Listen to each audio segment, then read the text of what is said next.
ጤና ይስጥልን። እኔ መምህር ጌታሰጠኝ መኩሪያ ነኝ። ዛሬ ደግሞ የፐዝል ጌም እዚህ ጋር እናያለን። እነዚህን ቁጥሮች እውነት ማድረግ ነው። እዚህ ጋር የተቀመጡ ቅደም ተከተሎች አሉ። ያንን ቅደም ተከተል ተከትሎ መጨረሻ ላይ እዚች ጋር ያለችውን ጥያቄ ትክክለኛውን መልስ ማየት ነው ማለት ነው።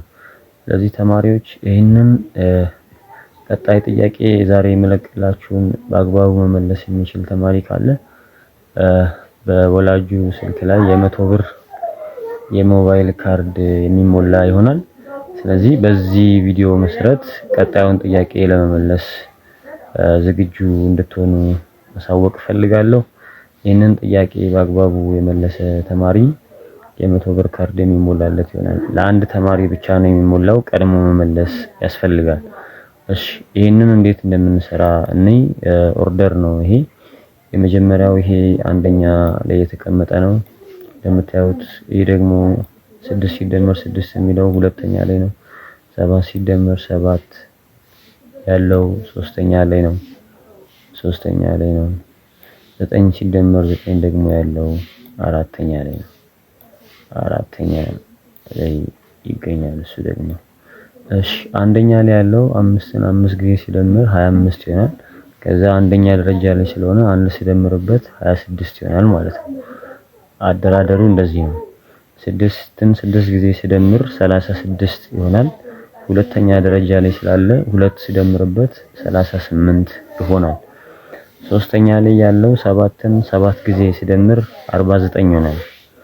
3 ሲደምርበት ደግሞ 52 ይሆናል ማለት ነው። የዚህ መልስ ትክክለኛውን መልስ ለማወቅ 9ን 9 ጊዜ ሲደምር 81 ይሆናል።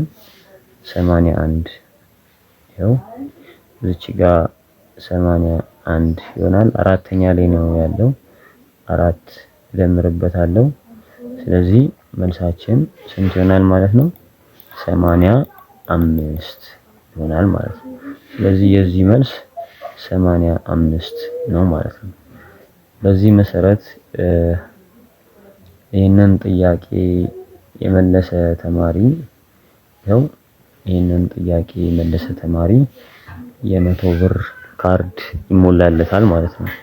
ይህንን ጥያቄ መመለስ ብቻ ወይም ቅደም ተከተሉን እዩት፣ እንዴት እንደተሰሩ እዩት፣ በአግባቡ ለመፍታት ሞክሩ። እንዴት 2 ሲደመር 3 እንዴት 10 እንደመጣ፣ 8 ሲደመር 4 እንዴት 96 እንደመጣ በደንብ ተመራመሩ። በደንብ አስሉና ለመፍታት ሞክሩ ቅድም በሰራሁላችሁ ምሳሌ መሰረት።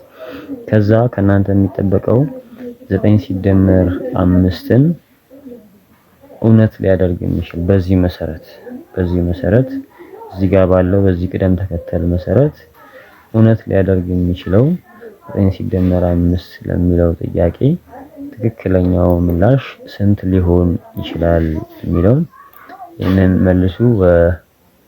ወላጆችንም ጠይቃችሁ ሀሳብ አስተያየታቸውን መቀበል ትችላላችሁ። ከእናንተ የሚጠበቀው ግን ፈጥኖ መመለስ ብቻ ነው ማለት ነው።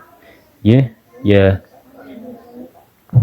ብር ካርድ ሽልማት ያለው ጥያቄ ነው።